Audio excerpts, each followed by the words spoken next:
महाराज जी 150 से भी अधिक पुरुषों से संबंध हो गया, अभी इतना नाकरब हो गया। वैसे कोई छुपाने या शर्माने का विषय नहीं है। जैसे हम डॉक्टर के सामने अपनी हर कमी रखते हैं, ऐसे हम संत सदगुरुदेव के सामने अपनी बात रख सकते हैं। तो हमें ये लगता है कि तुम्हारे ऊपर भगवान की विशेष कृपा है। क्या अगर आप पुरुष संयोग ना करें तो स्त्री से आपकी आसक्ति नहीं है तो आप एक भगवत प्राप्त महापुरुष बन सकते हैं। क्योंकि त्रिभुवन में जब जब जहां जहां जिसने साधना की तो उसको स्त्री से मुंह खानी पड़ी। शास्त्रों में बहुत वर्णन है। और तुम्हारा स्वाभाविक आकर्षण नहीं है। क्यों? तुम्हारा स्त्री की तरफ स्वाभाविक आकर्षण नहीं, बस रोक लेना है। अच्छा, थोड़ा विवेक से सोचो, आपने ऐसा किया भी, क्या मिला आपको? मतलब परिणाम बिल्कुल खुल के अपने ऐसे बात करते हैं जैसे दोस्त बात करते हैं। केवल डर मिला और चिंता मिली और कोई सुख तो मिला नहीं। तो मुझे लगता है यदि आप थोड़ा भगवान नाम जप करें और इसे कंट्रोल करें, बहुत उत्तम मनुष्य बन सकते हैं। और ये जो काम भोग सृष्टि में रखा गया है, एक सृष्टि क्रम को बढ़ाने के लिए रखा गया है। सृष्टि क्रम को बढ़ाने के लिए रखा गया है।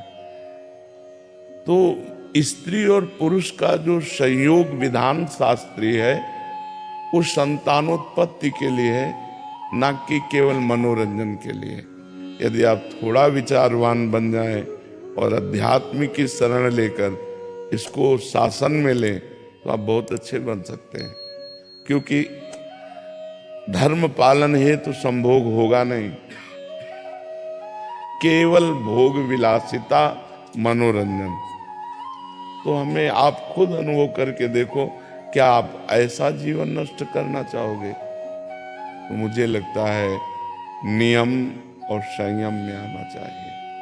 अभी अनुभव कर लें तो कर लेने, कुछ दिन बाद हमारी बात याद कर लेना, हाथ कुछ नहीं लगेगा।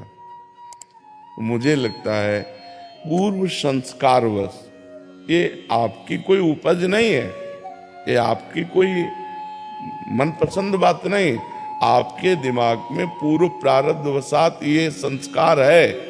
तो इस संस्कार को जीतने के लिए मनुष्य शरीर मिला है, इसी संस्कार में मिट जाने के लिए नहीं मिला है। अगर आप जीतते नहीं हैं तो मिटा देगा। कितना गंदा स्वरूप आपका होगा, चाहे वो बहन हो चाहे भाई हो।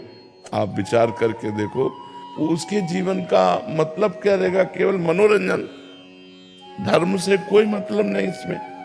तो हमें लगता है अगर हम ब्रह्मचर्य धारण करें और भगवान की तरफ बढ़ते हुए समाज सेवा करें, अगर हमें संतान ही प्रिय है तो किसी की भी गोद नामा से हम संतान ले सकते हैं और अपने परिवार का वृद्धि कर सकते हैं। और ये आप में ही नहीं है, लाखों बच्चों में है।